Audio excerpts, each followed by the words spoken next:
Good morning. How's everyone? Good? Happy Friday. Yeah, woo, I know. It's been a long week. Well, welcome to Spearheading Sustainability in the Travel Industry. I'm trying to speak close to this. My name is Samantha Birch, and I am joined up here by my fantastic colleagues, Annabelle Mercer and Courtney McCorson. We are second-year Master of Environmental Management students here at the Nikolas School of the Environment, and we're studying business and the environment, and we're super excited for this panel today. We have a lot of good stuff in store for this hour and a half. I'm going to jump into a few notes and logistical things before we kick it off and tell you why we're here today. One, this is a green event, so through Sustainable Duke, this event has been green certified, which means that it's gone through a required checklist for reducing waste and energy. And then we'd also like to thank Duke Carbon Offsets Initiative for providing credits to offset all of the travel for all of our panelists here today. We'd also like to give some big shout outs to the Office of Development and Alumni Relations here. Ann Thurston and Nancy Kelly have been instrumental in making sure that this event was made possible today. And then lastly, our client, Beth Ray Schroeder. She's a gem. She's our favorite. We love her at Duke Alumni Travels.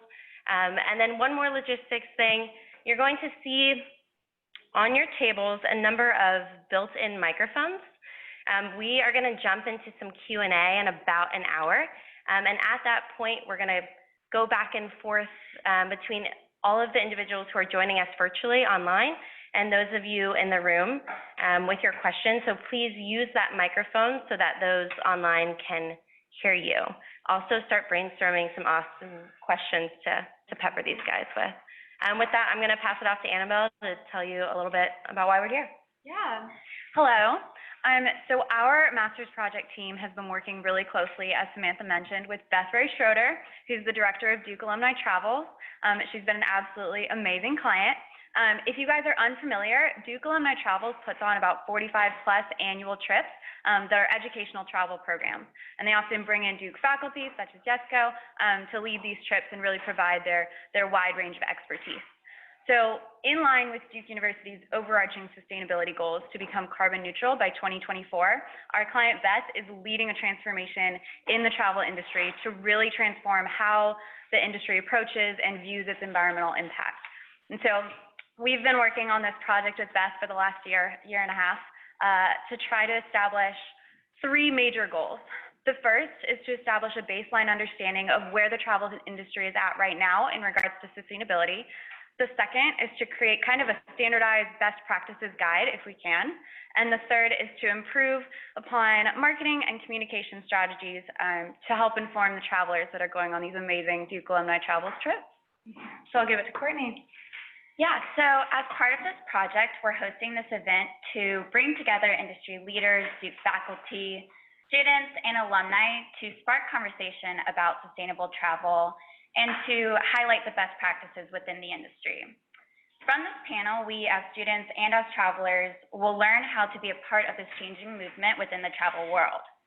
We'd like to introduce our moderator for today's event, Dr. Jesko von Windheim.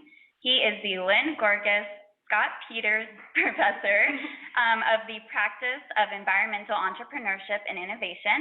He is the President and CEO of Tyrata Incorporated, and he is also one of our advisors for this master's project. So with that, please join us in welcoming Jesko von Windheim and our group of esteemed panelists.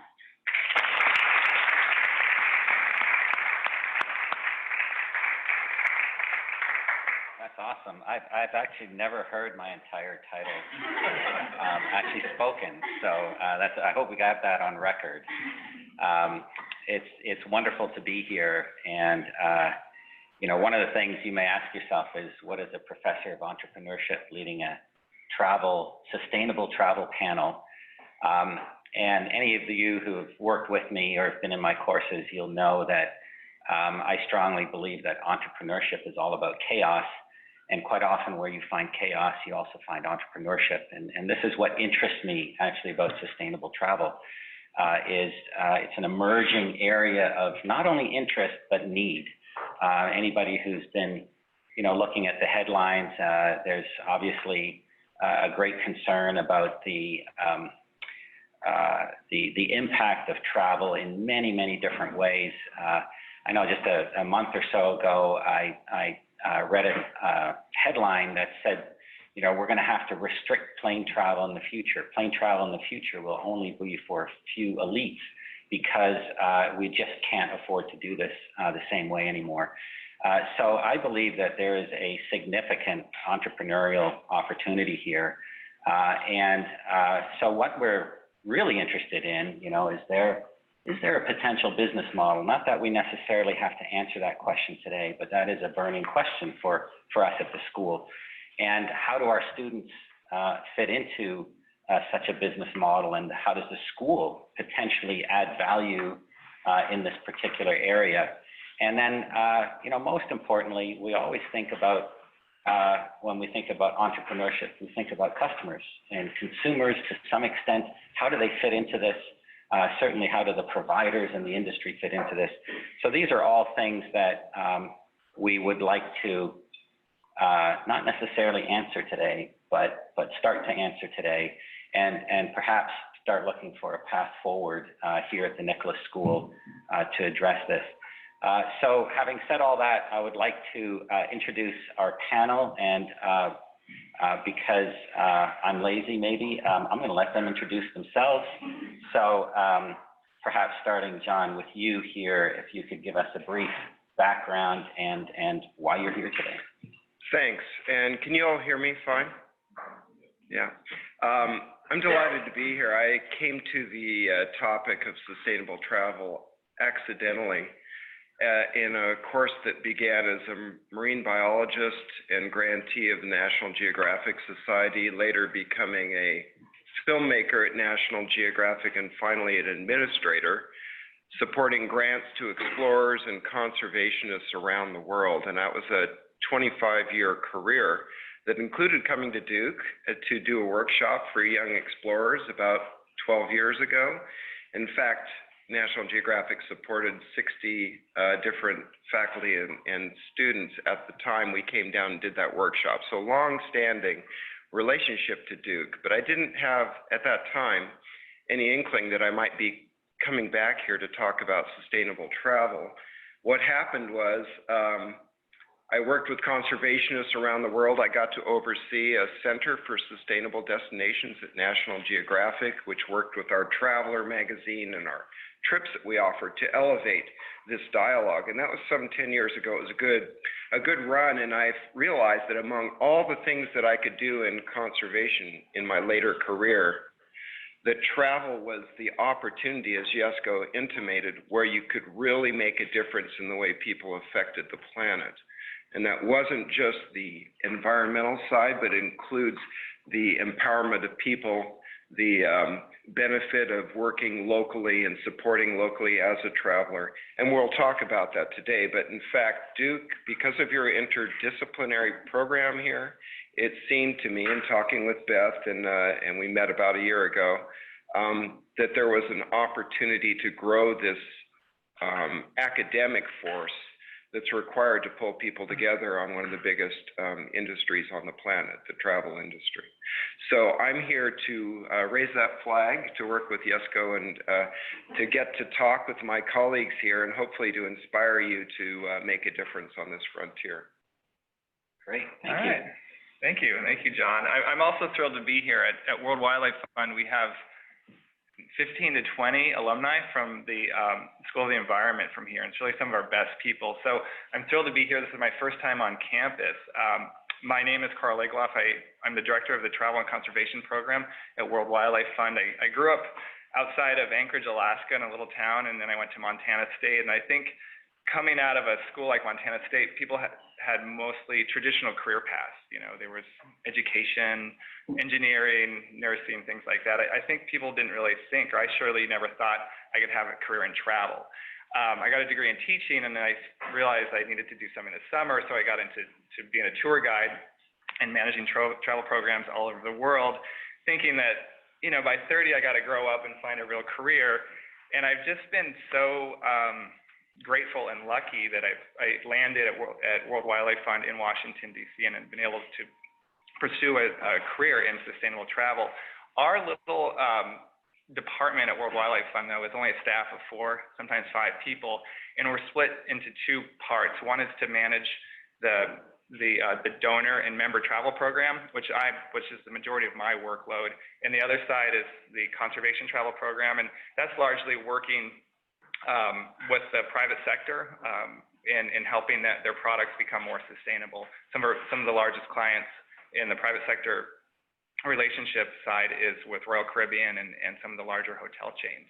So our travel program, like Beth raised, is for our members. We do about 700 trips a year, though, and we actually, different than the Duke Alumni Travel Program, we only work with one operator who actually has a more of a licensing and services agreement with us. So I don't say I manage all those trips. I actually manage a relationship with the operator that managed those trips.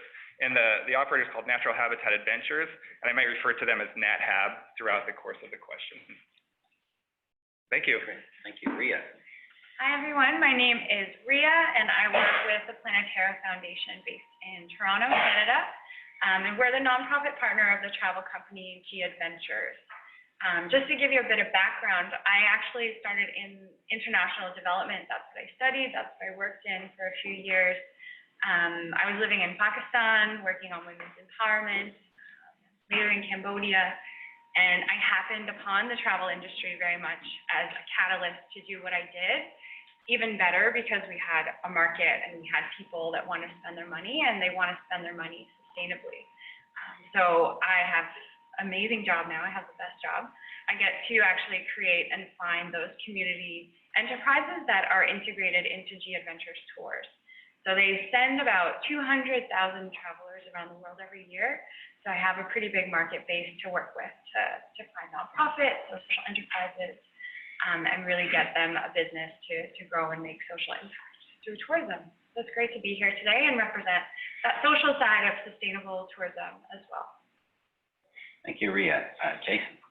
Hey guys, I'm Jason. I'm coming here from Seattle, Washington, and it's been kind of a winding journey to the travel industry for me. It's not what I set out to do, but my journey started here in 1993 as a MEM and MBA student. And over the past 20 years, I've had jobs at 6 different companies. And when I came here, my mission really was, how can I combine environment and business to have more of an impact? I believe that sort of business is a really big lever at having an impact. And in the, sorry guys.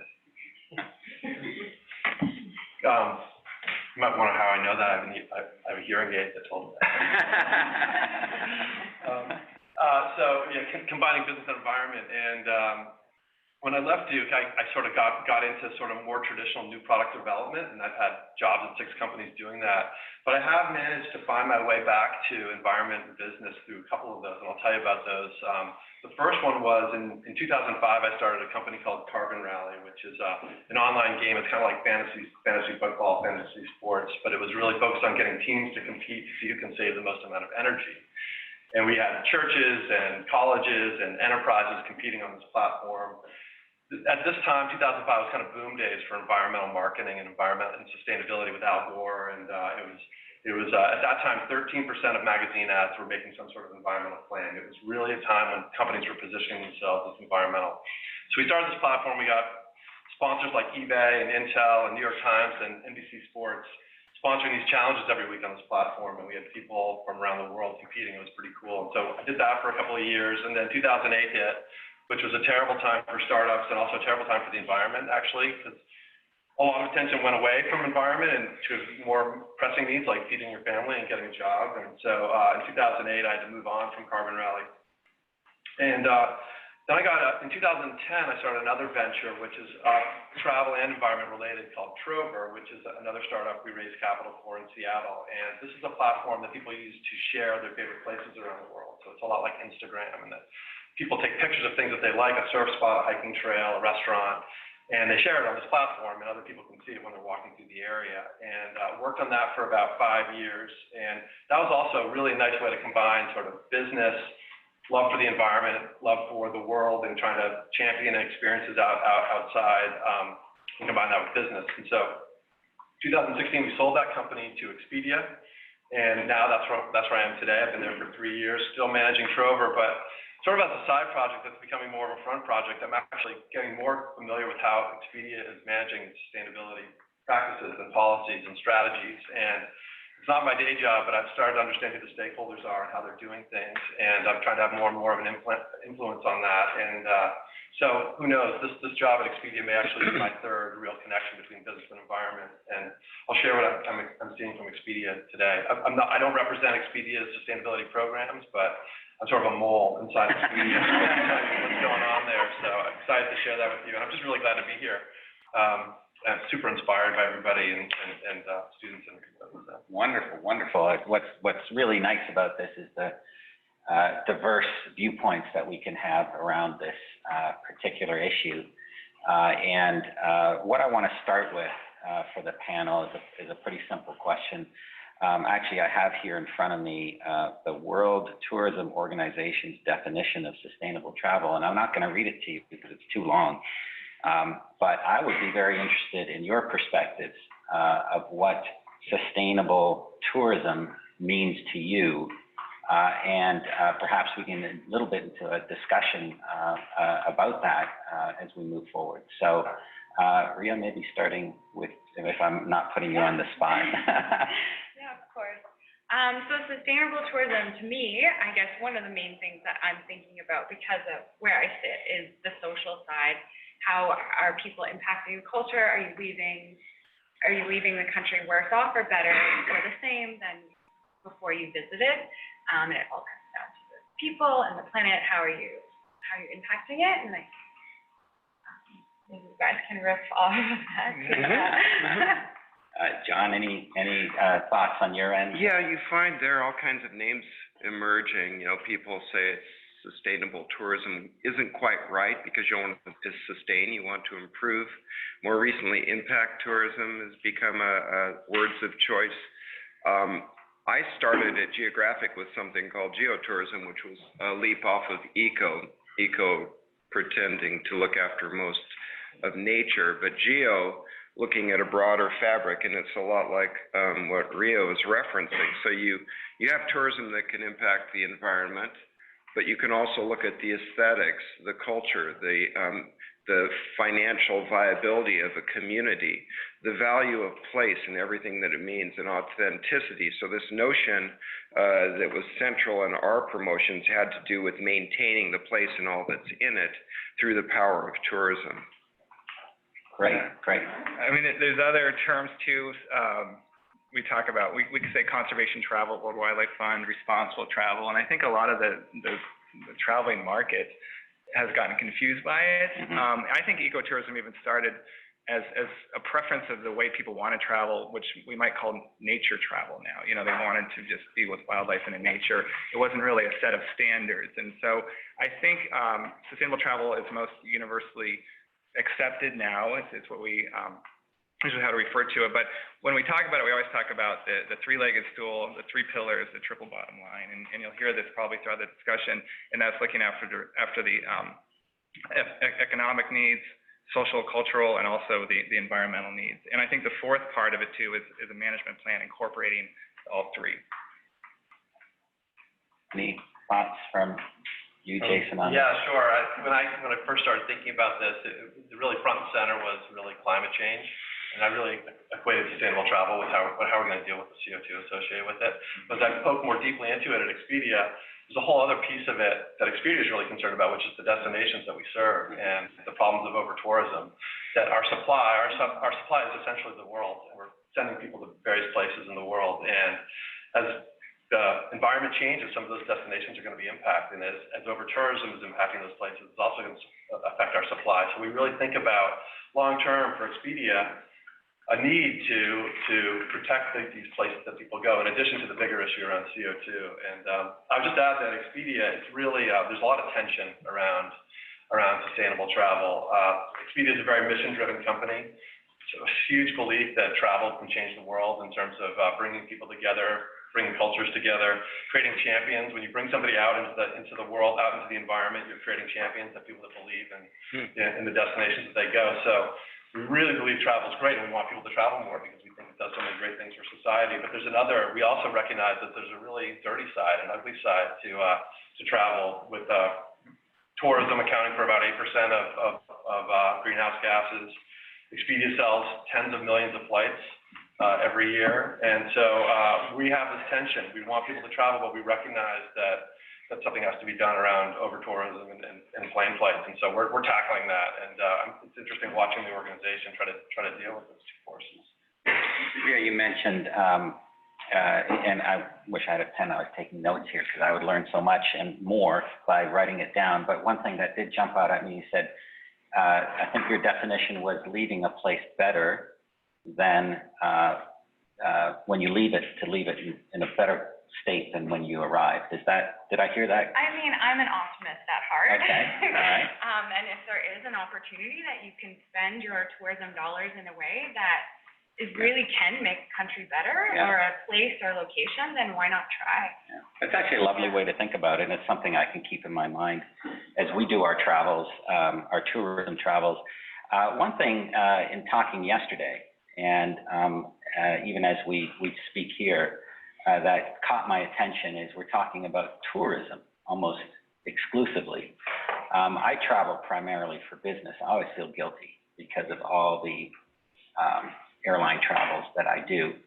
However, I also know that visiting a client or visiting an investor and being face-to-face is so important to what I do. There's only so much you can do on the phone or Zoom or so on. At some point, you have to be in front of your clients. How does the business travel fit into this? Any thoughts on that? The way I was reacting, how can you help on this frontier as a business traveler? And one thing I'm pushing for now is in social, an ability to account for the places you visit and to share with others whether this place is really worthy, authentic, locally owned, creating a impact in the community. And if you had a rating scale on Expedia or on TripAdvisor where you could filter your choices by the how it's being seen by travelers in the business and other communities, suddenly you would have a magnet for attention and even searchable data that could elevate those who are doing best practices. So just a simple report as a business traveler could help.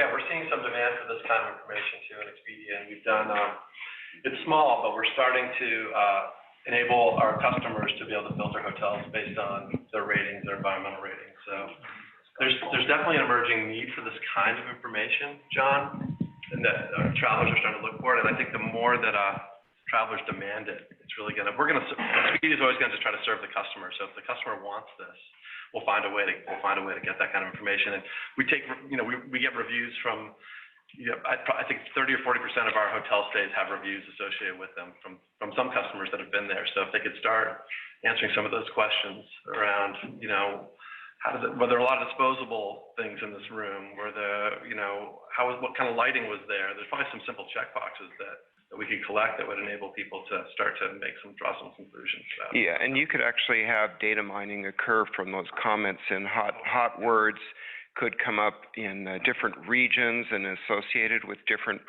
practices, and they could take note. So if, certain words on the sustainable frontier are highly associated with the Hyatt in Seattle or whatever, then, management could notice. Of course, it depends on a volume of comments, and then how much time are you going to take as a traveler to even bother to do that kind of comments. I think that's a burden that you put faith in, and I'm not quite sure everybody is ready to act in that way, but it could work. Okay. Yeah, and also, the industry's responding too. The hotels, the big brands, all have sustainability programs now. They actually are hiring people to actually work internally to make sure that sustainability is applied consistently across all their brands, whether it has to do with waste reduction, big one, food waste reduction is another big one too, and then the third one that I'm seeing is just a willingness to offset CO2 emissions through the air travel part. And we could easily turn this whole discussion right into carbon offsets. It's kind of a fascinating area that people have a lot of interest in lately. I hope we can touch on it, but I don't want to totally go into that rabbit hole, but it is quite interesting. Rhea, did you have any? Yeah, sorry, you'll have to. The online folks are having a hard time. I'll get this one out. Yeah, I mean, you may have noticed my region is Asia Pacific, and I'm based in Toronto, so I can definitely relate to the business travel and but you can still, I mean, you spend your dollars where you want to. You stay in the hotel that, you know, you've read the reviews, maybe it's a homestay, maybe you're trying to make even less impact depending on where you travel. And also there's so many great organizations. If you're in a city, there's social enterprises, spending your dollars really strategically. Again, you do have that opportunity depending on how much time you have in the location. Yeah. Great. Well, and you know, as we talk about travelers versus the industry, there's a sense, I think, amongst travelers that the industry should be taking care of all of this. And we've talked a little bit of how we can maybe impact consumer or traveler behavior. Which is it? Who's responsible for making this all work? Sure. Well, I think, first of all, it's great that we're seeing demand. And if travelers are asking the industry to step up and take care of it, that's what it's going to take to move the industry. And like I mentioned before, Expedia does things to serve their customers. So if that's the noise that we're hearing, we'll step up and we'll start to have an impact on it. So I think educating more travelers around this issue, mobilizing them, having them ask the questions, look for the features that they want from the airlines, from the hotels, from agents like Expedia will really help. And in terms of what we're doing, we're just starting to do at Expedia really two things. Can we empower our customers to start making environmental choices when they're thinking about travel? So like being able to look at hotel rooms and rate them based on their environmental performance, or looking at different ways to get there, providing the information on the CO2 emissions of various choices that they could make, the ability to potentially offset their travel as they're going through checkout.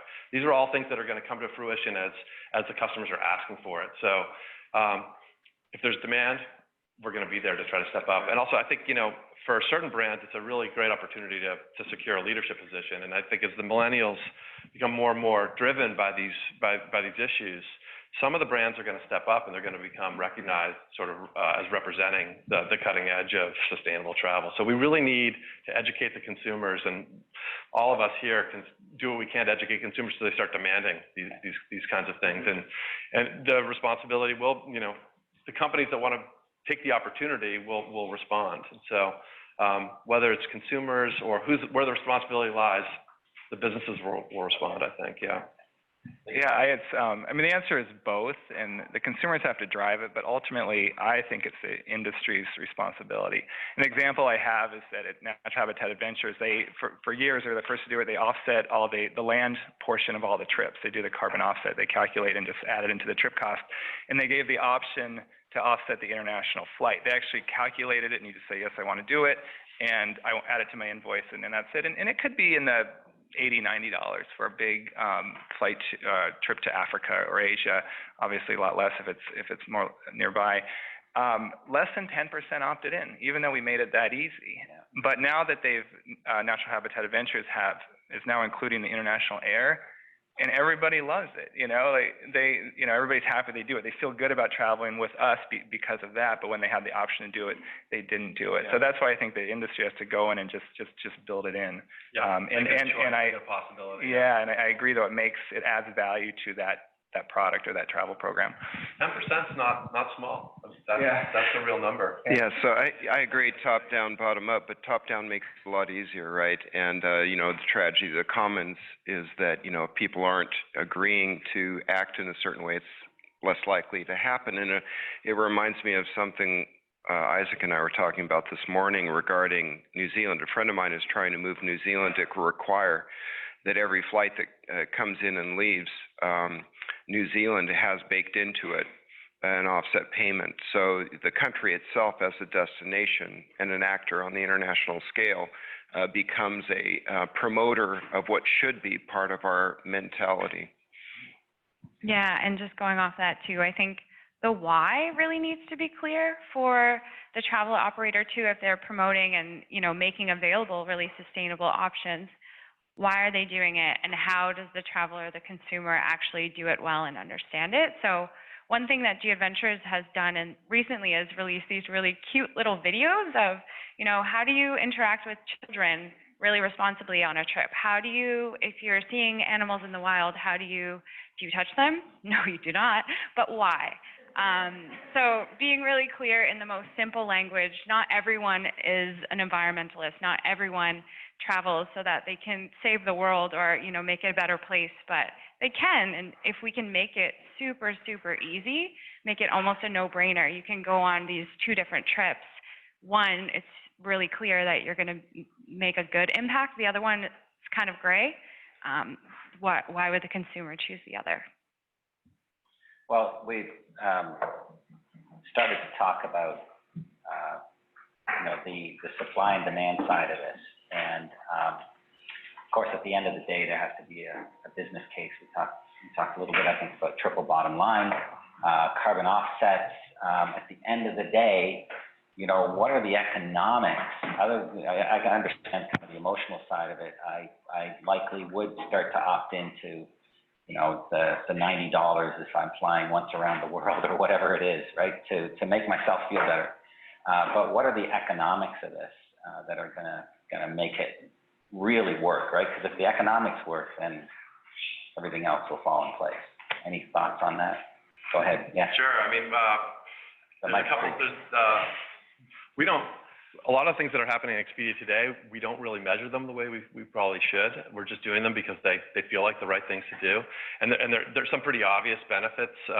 You know, starting inside in terms of the employees that we can attract to Expedia. To attract people like you to work at Expedia, we need to have something to say about what we're doing with sustainable travel, with the environment in general. So I think in terms of recruiting great employees, I think 70–80% of employees, when surveyed, say it's an important criteria that the company that I work for is actually taking this seriously. So that's probably our first business case point. Secondly, for us, it's the opportunity to build a more loyal customer base. If we're taking a leadership position, it just builds trust around our brand, which may lead to more retention of our customers, attracting more customers. If we took a leadership stand on some of these issues that are really of interest to millennials in certain market segments, that's going to just position us as a better provider. And I think that's it. I mean, there's some things that we do internally, operationally, to save energy with our lead buildings and the reducing disposable containers in the office that are also just cost savings. But really, attracting employees and attracting customers are really the big ones for us. Yeah. Brand equity in it. Brand equity, yeah. So it should be measured. I'd like to see it get more measured so that we can actually bring it back to the CEO and say, this is the actual economic return that we're going to see from these initiatives. Yeah. I was just going to say that's the 2 things I had written down exactly as well. It's working for the nonprofit within a corporate entity. I would say 80% of people, when I meet them, they say the reason I joined G Adventures and this travel company specifically is because you have this purpose and you have Planeterra, and we know we're making a difference in the world, and the morale that creates, and it really lets people be part of something much bigger than themselves. I, again, don't have the data on that either for actually what that meant for G Adventures. Are people staying 2 years longer than they would because they have that sense of purpose? I'm not sure, but definitely in the morale in the company, you feel it. And then it's the brand, a differentiation, setting yourself apart because you are making a difference. Yeah, and I think the focus should first be, rather than trying to see as a way to cut costs, how does it add value? Some of the things we suggest or that we do is, printing our catalog with the most sustainable printer and paper and ink. It does cost more money. Giving everybody a water bottle reuse costs some money. Offsetting CO2 emissions costs money. But these things all add value to the trip itself. But there are things to do. You give people for their pre-trip documents a paperless option. That actually does save some money as well. So there are a few examples, of things that come with some cost savings. One example is we work with hotels with a program called Hotel Kitchen, with their own food waste don't want to throw in food waste. And these hotels, the food cost has, which is one of their largest variable costs, has decreased by 10 to 28%. So this is really a win-win in reducing costs and also alleviating the problem with food waste. Yeah, I'd like to chime in on brand value and with an example, and that is Lindblad Expeditions, which is one of the companies that's been evaluated in this master's student endeavor. Lindblad had a crunch, as did all travel companies, in 2008 and 9, and it turns out that the affinity of the travelers on Lindblad is unbelievable. And Sven went out to them and said, listen, I'll give you such and such, and if you help me get through this hump. And people rallied with contributions and with, becoming lifetime affiliates, if you will. And the fact is, when they travel, they invite people who have been supported by a Lindblad fund that I'm fortunate to have helped establish and sit on. We give away almost $2 million a year to the sites that the ships visit, and those people come back to talk about what the travelers have supported. That's the fund, and there's also the revenue share with the National Geographic Society. When you travel with the National Geographic Lindblad, you're supporting that whole endeavor. So regardless, those actions, as well as an incredible staff and a leader who's really amazing on this frontier, people care to travel with Lindblad as if it's family. It's almost like an alumni relationship. I went down to South Georgia and the Falklands recently. There were people that had taken 14 Lindblad trips, and the average, I would say, was 3 or 4. And they get an appeal at the end of the trip, say you can contribute to this fund and deduct that from your next trip. So you get a voucher basically that's matched by Lindblad. You give $250, you get $500 off your next trip. And it's all going to the betterment of the locales that Lindblad visits.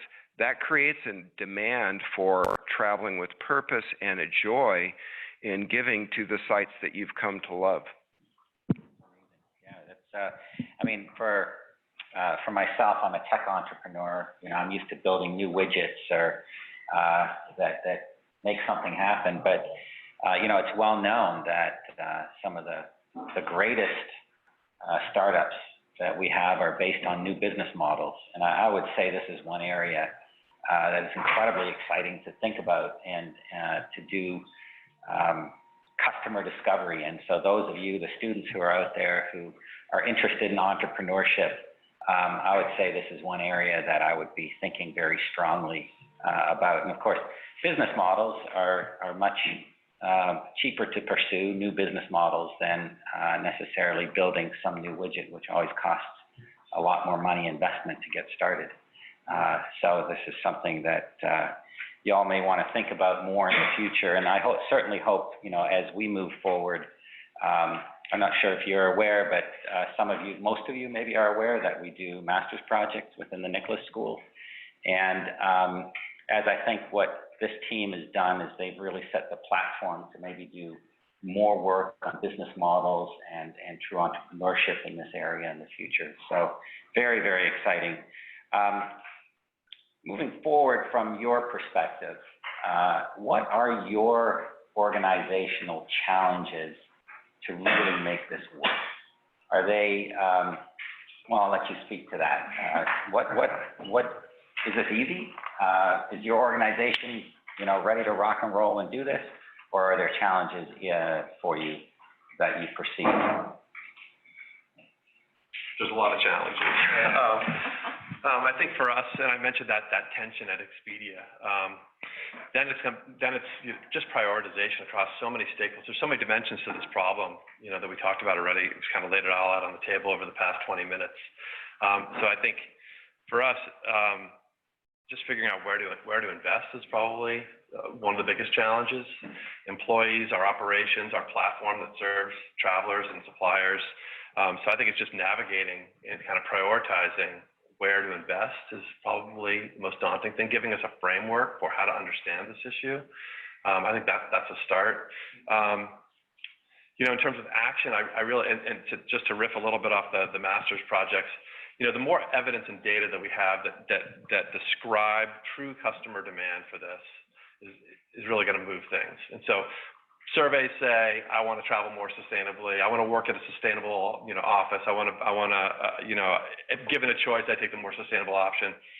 That will move some things, but actually seeing demand in numbers, I'd love to know what's happening with carbon credits. Is the demand rising? How quickly is it rising? These are the kinds of numbers that I could bring to the leadership that say it's actually real. It's not just people's stated desires. There's behaviors that we're actually seeing. First-year students, MEM students, MP, if you're interested. Okay.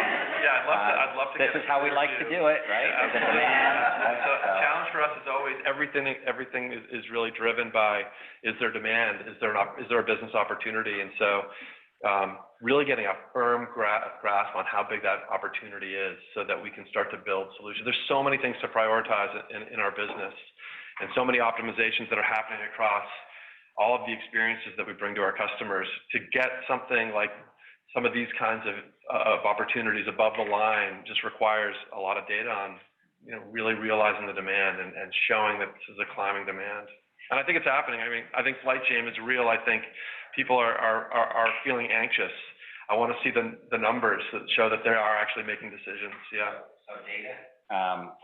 That's a really good one. Any other thoughts from the panel? Oh, sorry. Being at National Geographic for so many years, communication is primary to me, and I think, how do you get this information out in a way that's palatable and doesn't hit people over the head? Flight shame, that word itself creates an aversion. And I've been talking with leadership at National Geographic Channel of doing a series, a travel series, where you get to enjoy going around with somebody like an Anthony Bourdain, but what that person can do is model a different way of travel that really exemplifies, positive engagement as well as positive impact and choices. And so you folks who are looking forward, I expect, to traveling in your lives are certainly concerned about doing it right. Well, what does that mean? What does it look like? Can you find somebody who's a really exciting provocateur, if you will, and show you what's cool and why it's fun? One of the best ads at National Geographic Channel for the channel itself was two young people putting their head into a taxi, and they went through about 6 languages. Sprechen Sie Deutsch? Do you speak English? And the taxi driver kept going like this, and they went through a number of languages, and he said no to everyone. He said, great, and they jumped in. That the idea of creating challenges and enjoying local culture and making it rough for yourself maybe is a thing to model. And so I think the communication side is a huge challenge, and there could be ways to make it, more fun and accessible and to model. So I'm all about that, and I haven't got the series started yet, but I've got some open ears at least. So data communication is a great. Going off of the communication side, externally, yes, the consumers need to know and understand what values it is you're trying to promote and what you're upholding. But also internally, there's so many moving pieces within a tour operator, from your employees to your tour guides to the hundreds or thousands of suppliers that you work with and their sub-suppliers and their sub-suppliers. So you don't have control over what's going on at all times. G-Adventures just launched that. We're trying, the intention is to not have single-use plastics. Doing that, it's great, but there's so much education and so much just resource sharing and communications internally that needs to happen to make everyone actually want to be on board with that. And everyone, of course, would want to help the environment, but you need to share and make sure the resources are available.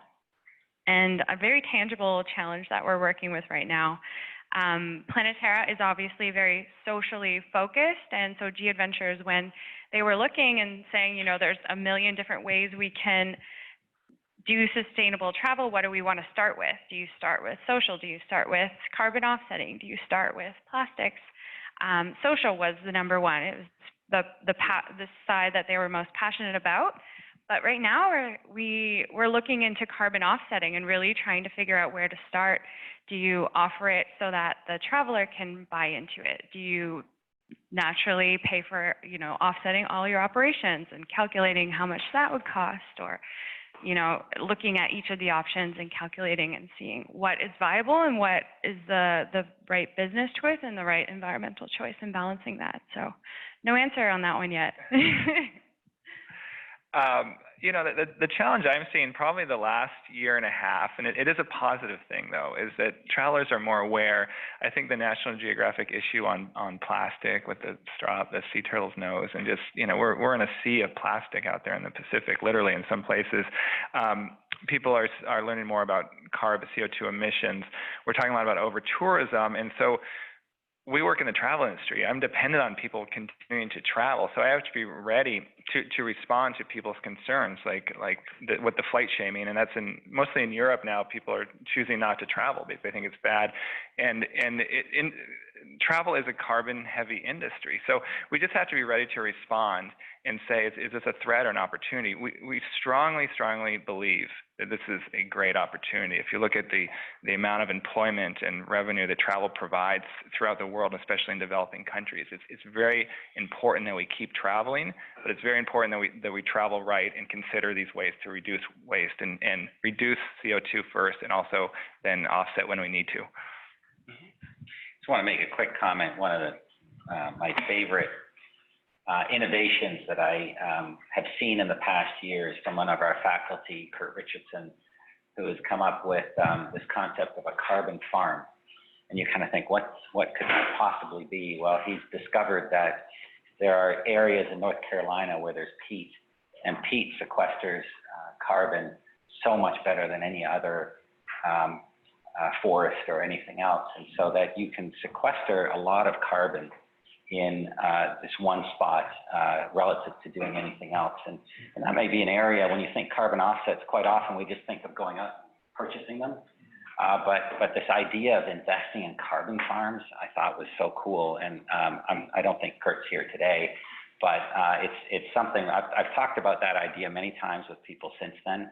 And so there's other innovations potentially that could come to the travel industry where we can address maybe some of these issues in other ways. So lots of innovation going on.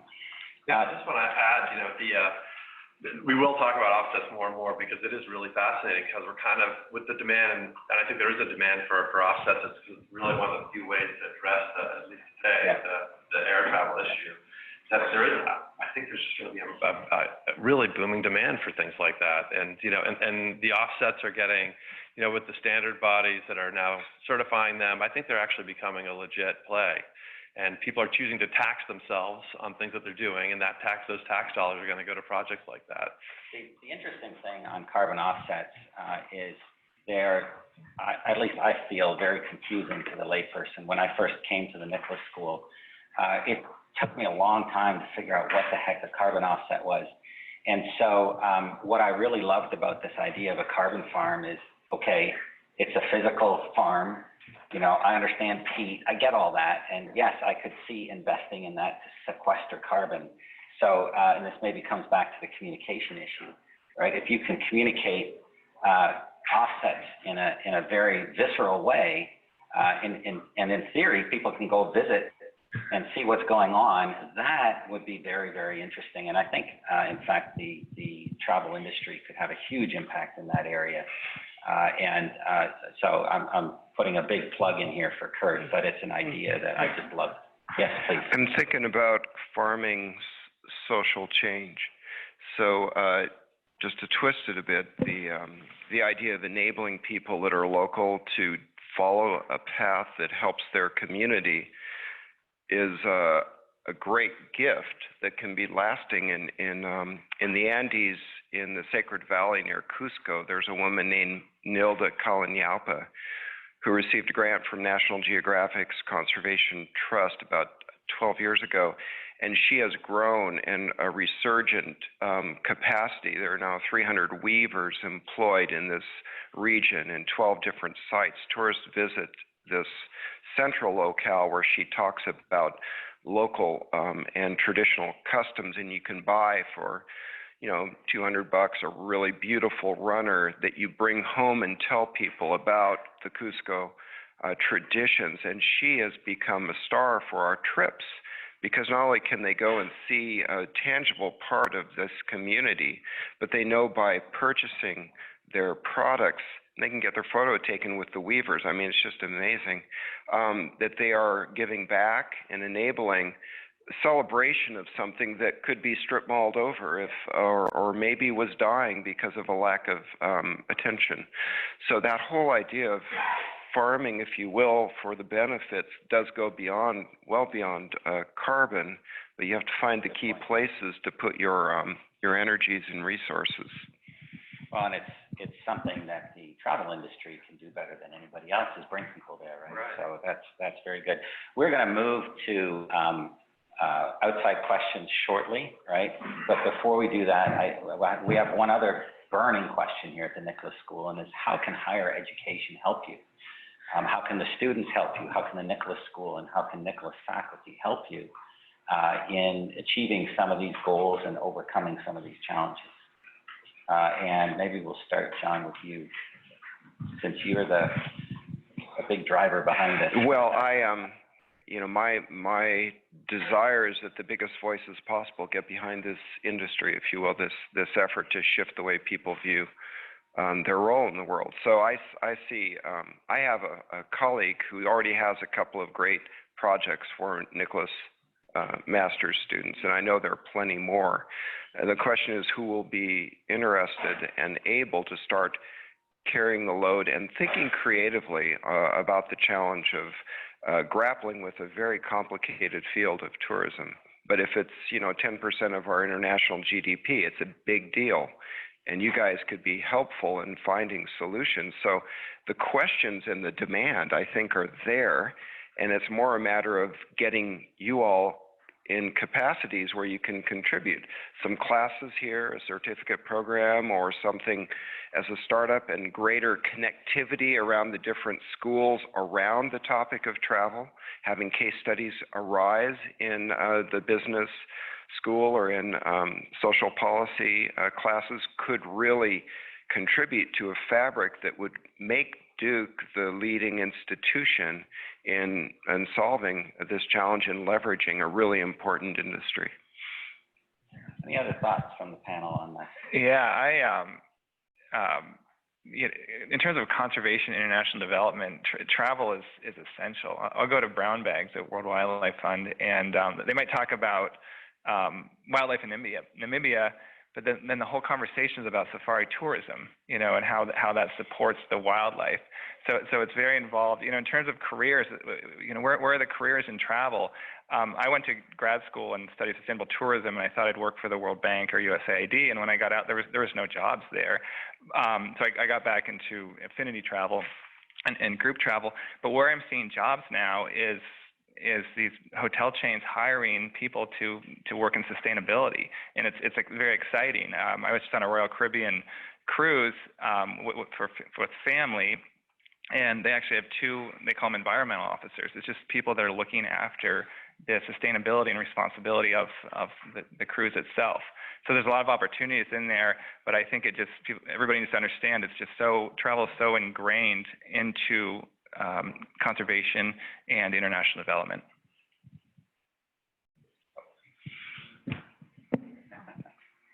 Yeah, I look back at my degree I did in international development, and we didn't talk about tourism at all, not even once. And I never thought I would end up working in tourism because I hadn't even considered it as a way to empower communities and a way to actually make a sustainable difference. And I talked to some of my colleagues who have studied tourism specifically, not sustainable tourism, and they, you know, you can take your elective in sustainable tourism. It's not a piece that's weaved through the conversation, but these jobs exist now. And whether it's you're passionate about the carbon offsets and you want to learn the skill of how to calculate that, or if your passion is actually the community development side, the jobs exist.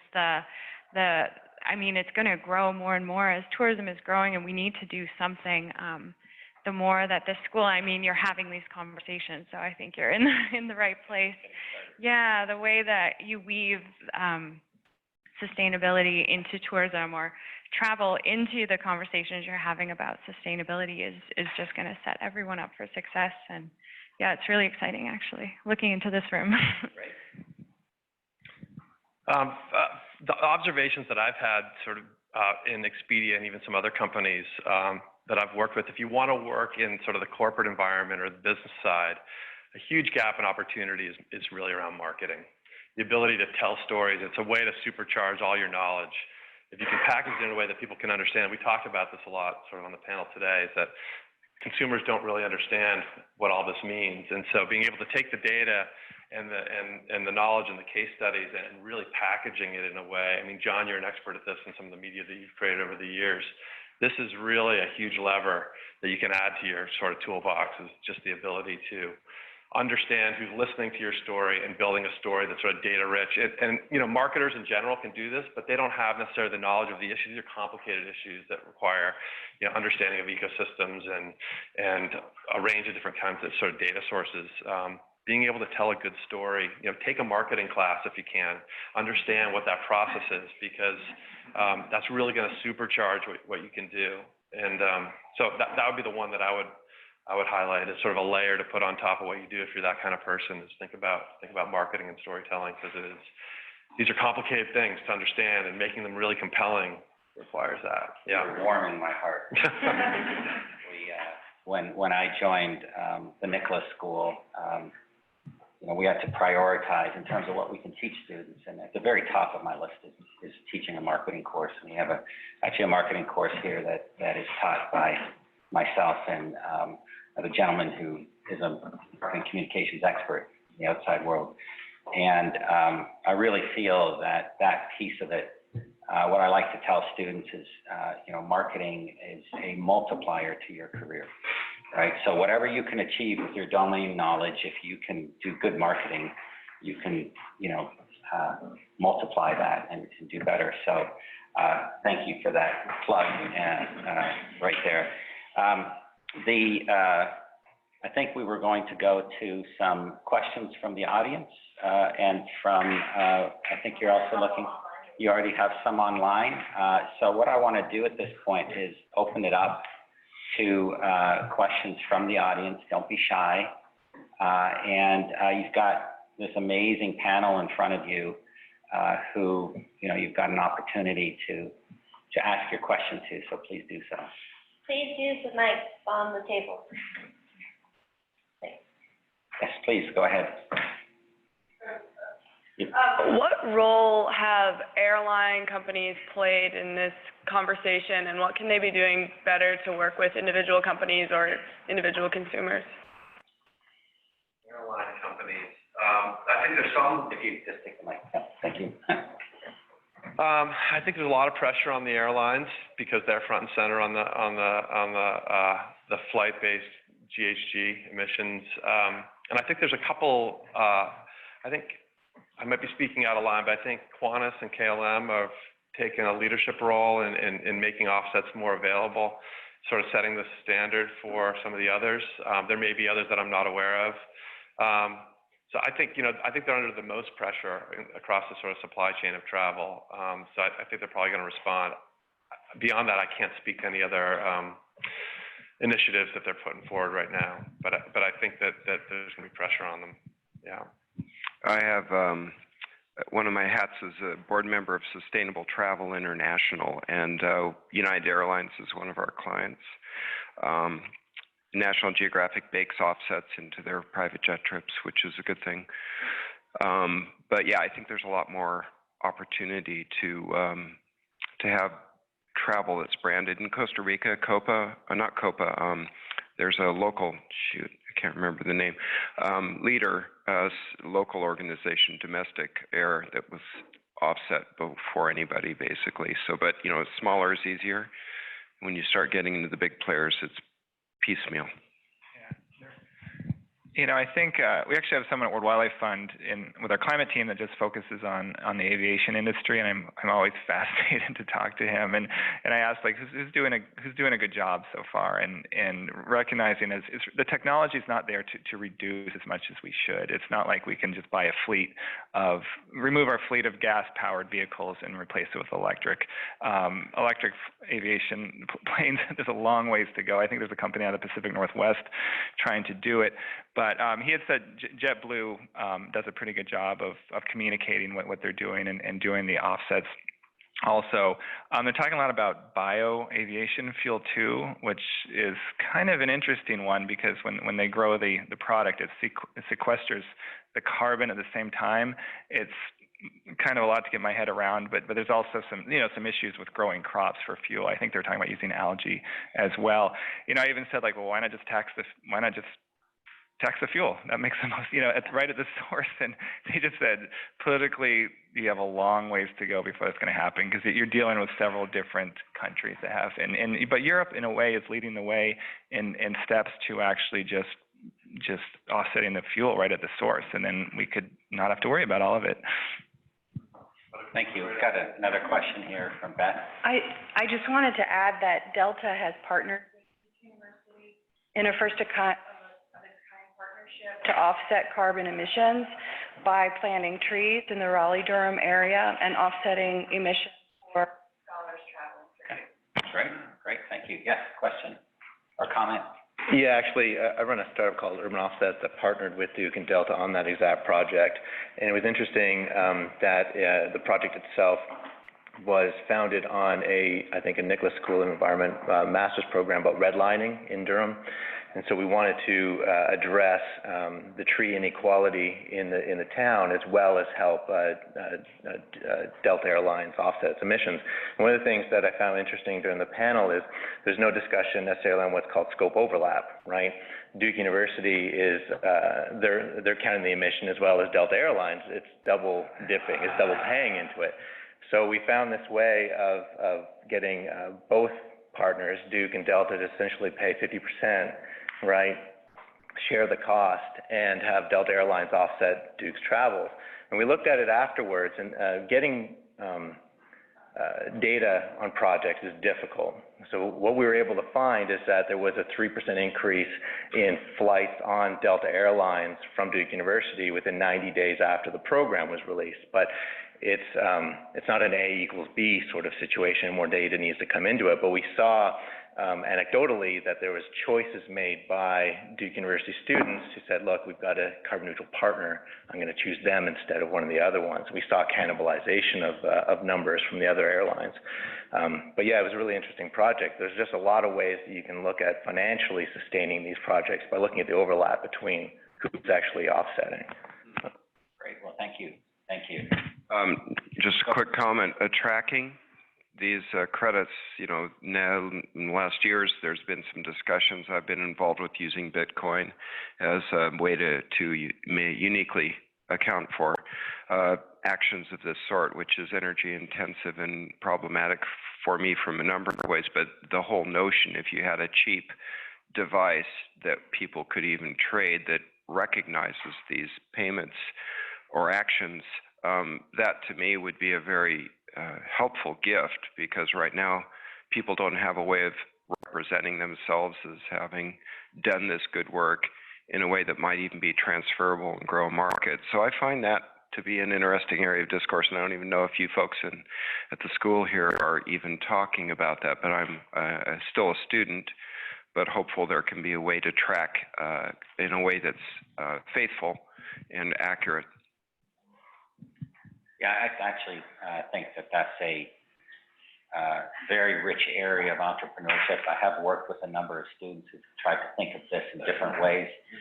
There's no obvious solution yet, but using kind of the Bitcoin, we always use Bitcoin, but it's really blockchain. Blockchain so using, sorry. Yeah, it's okay. Because sometimes Bitcoin people think, but blockchain for sure could be used to track these kinds of things. And I think that will evolve over time, especially I know there's studies and projects going on with the business school around that area. Good.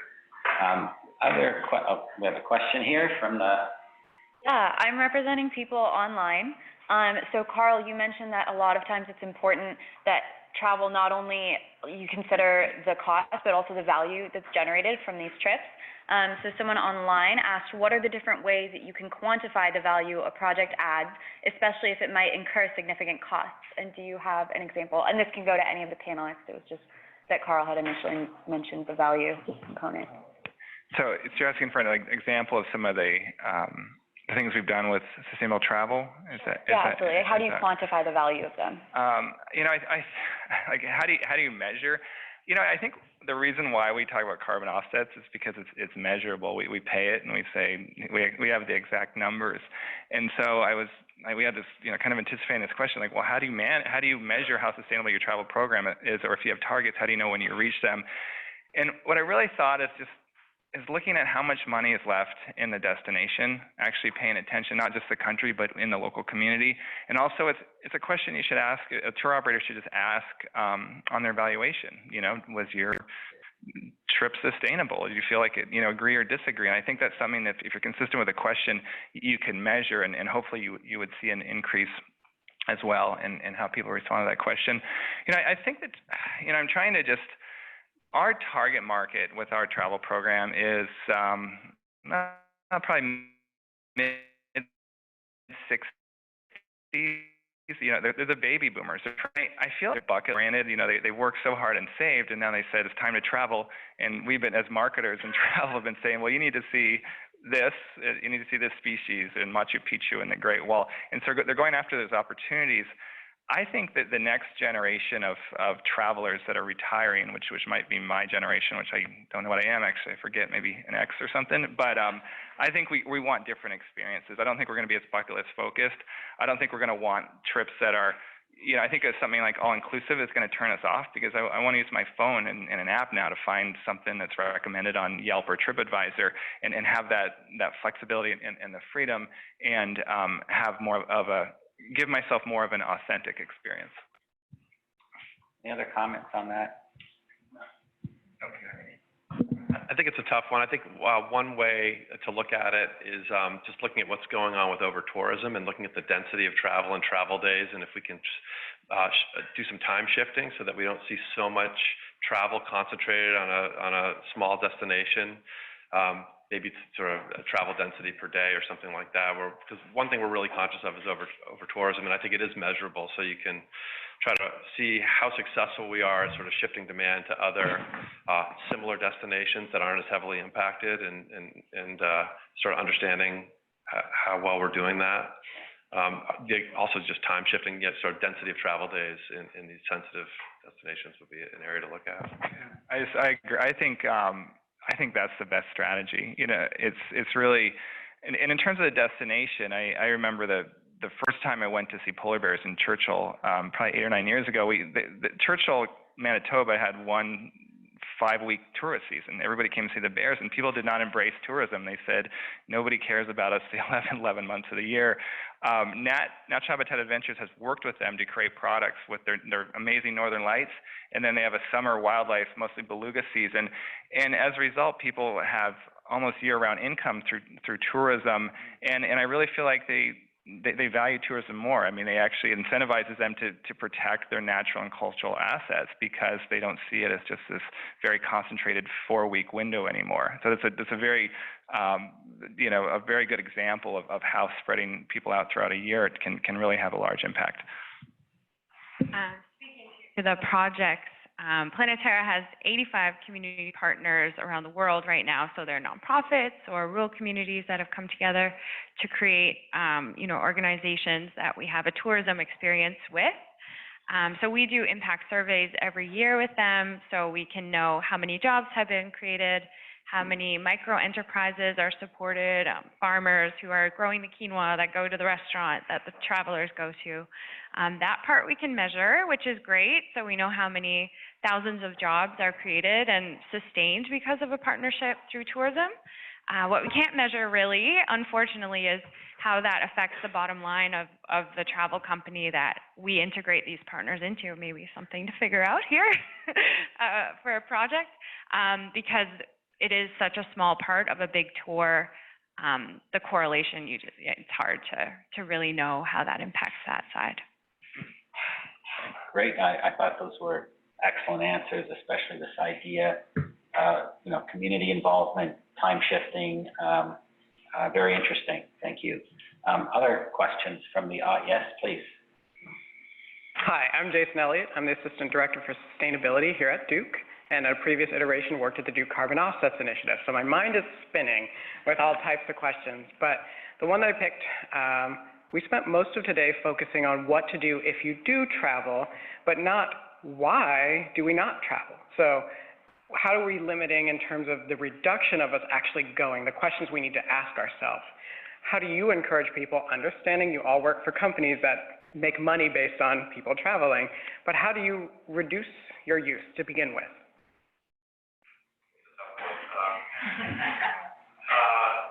Open to brainstorm on this one. You know, one thing is to, you know, try to direct people to do more exploring near where they live.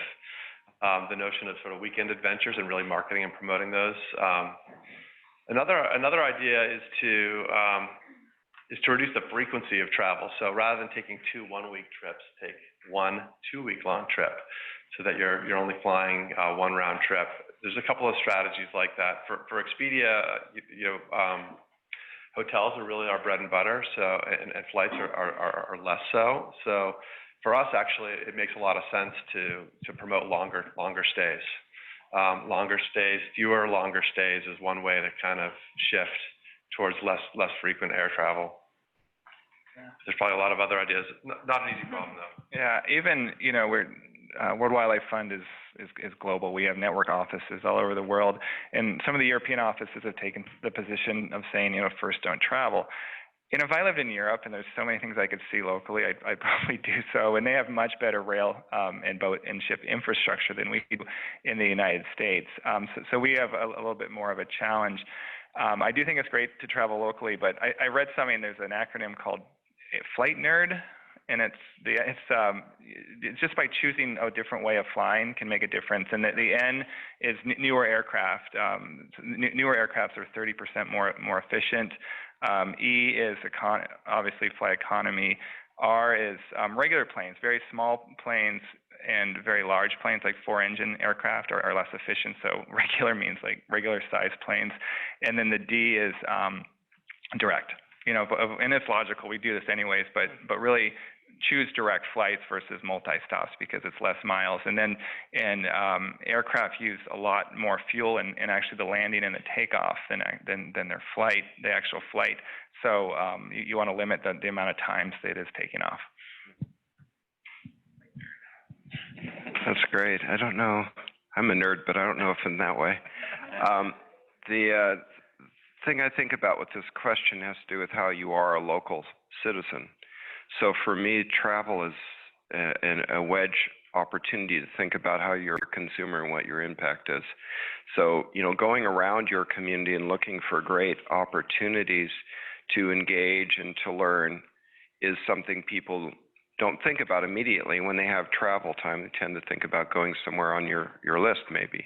But I think as consumers in travel, if we're thinking sensitively, you could also be consumers locally and take those same ethics to your community. In fact, we can now stay inside our houses most of the time and get everything delivered to us, and our food is all shrink wrapped, and you don't even have a clue where it comes from, and you aren't engaged, maybe even with your neighbor. And so this ethic of becoming an empowered consumer and actor on the planet can be very well applied locally. And I see travel as big, but I think even bigger is how we are all global citizens, and that starts at home and can go abroad as well. Yeah, just to riff on that, an idea that came to mind as you talked about sort of living locally. Just the notion of if you want to have a cultural exchange, think about what's happening with hosting visitors these days and with Airbnb. You can have sort of a travel experience without leaving your home, right? So you can start to market, you know, the cultural exchange that's possible by having an Airbnb operation in your house. And so you're bringing somebody in. That's also waking up your desire to show them around your city. And you're getting somebody that may speak a foreign language or brings their whole, you know, perspective and point of view from wherever they're coming from into your house. That could be an interesting way to sort of reposition travel as not only going someplace, but receiving a traveler. Excellent. Another idea for the entrepreneurs. I have no idea to the answer to this question. Maybe you guys know. Would virtual reality eventually play a role in the future too for getting experience, but I guess it's on TV, but I've never experienced virtual reality. I don't know how real it is, but I don't know if that will be in the future something people use instead of getting on a plane. So I happen to know a little bit about this. My son's a virtual reality producer, among other things, but I've been very close to some experiences, including, Alex Honnold's climb free solo of El Cap. And if you go online and you look at the 360 opportunities, it's for anybody who's slightly fearful of heights, you almost have to jump away from the computer because you can look up, down, and you're right on that wall with Alex. I mean, talk about a virtual experience that you probably aren't going to get otherwise. It can be very powerful, especially if it's well produced. At the same time, and we talked about this yesterday, being face-to-face with people, sharing meals, actually getting to look around you and have full control in a real experience is in many ways irreplaceable. So then it becomes a matter of pacing and number and what you do with your time and expenses getting to these locales. But it can be, for certain circumstances, it can be absolutely other and even more intense than what you might really be able to achieve. Great, thank you. Yes, one more. Another online question. Do any of the panelists have experience getting buy-in for sustainability projects after receiving pushback internally on sustainability initiatives that are not obvious revenue drivers?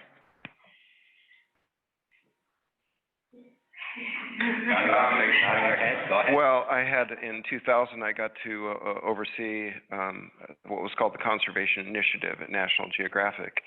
And it did have a number of positive benefits, including establishing new grant programs and so on. But one of the pushbacks from leadership was that we can't get out on this front too far if we don't have our own act in order. And so there was, at that time, a fear of being exposed that came up in discussion, at least. How can you proselytize if people are going to point to your own practices? And I think that's a very difficult conundrum that everybody faces. It's easier now because more people are seeing it as necessary. At the time, almost 20 years ago, it was a little bit out front, and we made some headway, and now the organization is wholly invested, but it was difficult. Pushback. Yeah, I don't see that we're getting a lot of pushback. It's just more, can we get priority? Yeah, I think there's a willingness to do all sorts of things at Expedia, and a clear value on some of it. It's just, do we have enough data to drive the level of investment in it that's needed? I think we're starting by getting our own house in order, so we offset all of our travel, all of our employee travel. We have commuting programs that incent people to ride bikes and use the bus. We are doing a range of things internally that's sort of educating everybody on some of these issues, and then going to the next ring outward, looking at our operations and our suppliers and eventually our consumers. I wouldn't say there's pushback. There's just things that get acted on are things that have robust business cases associated with them. So just always going to be looking for those numbers. Any other questions from the audience? Otherwise, okay, let's have another one online. In this year's mind, tourism companies and airlines have a strong hand in creating a culture of sustainable travel. In your opinion, do airports have a strong hand in creating this same culture?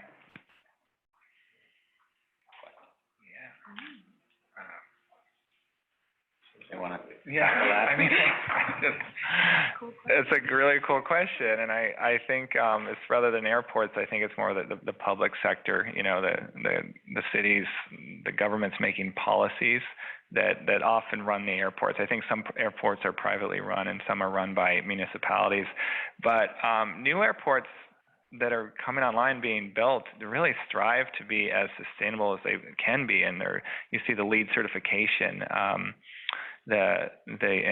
In Baltra in Galapagos, they have the first most sustainable airport in the world now. Yeah, and they have taken all these measures in terms of renewable energy and recycling programs and building materials and the way it was constructed. So absolutely, not just airports, but I think that the public sector has to influence it as well, and they can. I think about authenticity in airports, and if you go to Denver, for example, which has gotten a remodel maybe 10 years ago, the flooring has fossils in it. I don't know, embedded metal replicas, and you go through that airport, and you feel like you've landed somewhere different. And I hate the notion of strip malling places and having chains, and you want to go to a place and know you're somewhere where you can learn, experience, benefit, celebrate. So here you're in Denver, and you get to feel a bit of that community.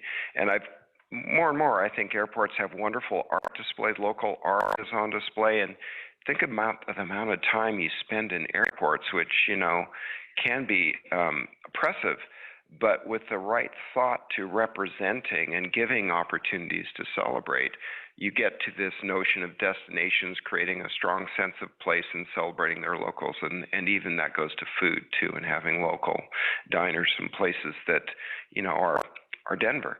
So I'm all about more design thought that goes into that authentic celebration. Great. We probably have time for one more question. Yes, please. Hi, my name is Chelsea. I'm a first-year MEM in Ecosystem Science and Conservation. I'm very interested in science communication and sustainability communication, so some of my classmates in here have probably heard me ask similar questions of other speakers. But we especially see in the millennial and Gen Z populations the value of experiences over things, and that's really exhibited in social media influence.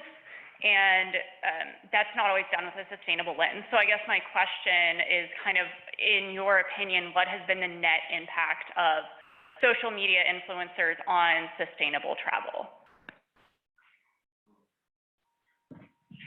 I think that influencers have a huge impact on the way people conceive of travel, what they do when they're there. If you look at the selfie culture, and there was a study, I think it's getting a good Instagram shot is the driver for 40% of millennial travelers. It's really what's driving them, sort of the story that they're telling. I don't know if sustainability is really leveraging that channel. It's a really interesting idea. Just anecdotally, myself, my daughter, as she looks at Instagram, that's where she's discovering some of the stories that are getting her engaged in plastics. For example, she's really concerned about ocean plastics, and it's all coming through that channel. So I think there probably are. There's media flowing through there that's actually influencing people. I could see that there could be influencers that are really building their own influencer brand around sustainable travel. It would be interesting to actually go look at them and see who they are and what kind of stories they're telling and see how many followers they have. That would be a really interesting project, because I think that, and what kind of traction they're getting. I think that would be fascinating to understand. I do think that it's a really powerful, maybe the most powerful marketing channel for travel right now is influencers and social media. Yeah, G Adventures actually works with influencers, social media influencers that do have a more sustainable travel focus. I would not be able to tell you who they are right now. I'm sure you might know some of them, even yourself. So they exist. I don't know what percent of the travel influence they have on social media, if it's 1% of the conversation is how to travel more responsibly, or if it's getting bigger. I'm not sure about that, but it does exist. And I've seen really, nice stories where people are creating educational content as well as just showing how they are traveling responsibly. It does exist. I hope it can grow, because that's how people are making decisions right now to travel. So when you travel, make some stories. Super interesting. Yeah. So I think this year I had my first experience with an influencer, and he went to Pebble Mine up in Alaska. You're familiar with the project, I assume.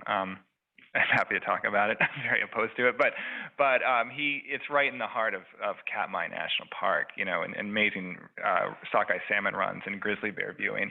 And he did a great job of really covering the story and talking about how the impact of the moving forward with his mine would impact these salmon runs and tourism, which is a much bigger industry than a much bigger amount of revenue compared to the mine in itself if it was eventually built. So my first experience with an influencer has been very positive, and you know, the millions of followers that he has, having the story reach them is very important to us in this way.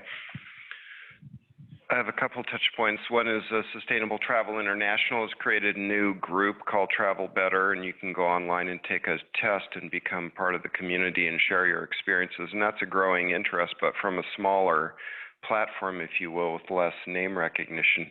National Geographic reaches 700 million people a month on the other side of the arena, and 100 million is the number they just passed on the Instagram account. So they're rivaling some of the celebrities now and highest in the nonprofit arena.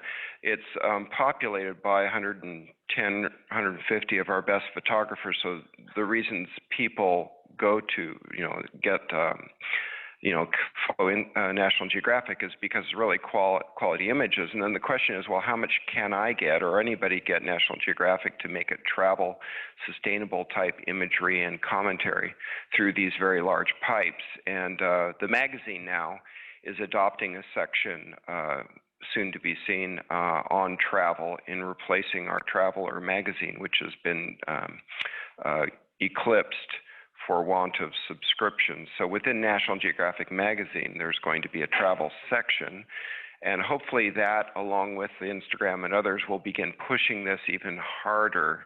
And the Planeterra Plastic movement that we had with the cover story in the magazine and follow on media on our various websites has been extremely effective in moving people to think about these things. So I'm bullish on the notion that these topics we're talking about today will get higher and higher traction, and trying to move our leadership at National Geographic Partners to take this up, as I said, in a bigger way. Everybody has to do their bit, though. And so even one person here commenting well on a particular topic can be shared and magnify these issues. And I feel it's always like throwing a pebble, and the waves in the water can make huge and lasting impacts you sometimes don't know. But if you aren't commenting and if you aren't engaging your fellow friends in your network, you're failing on a really important global arena. Fantastic. Thank you so much.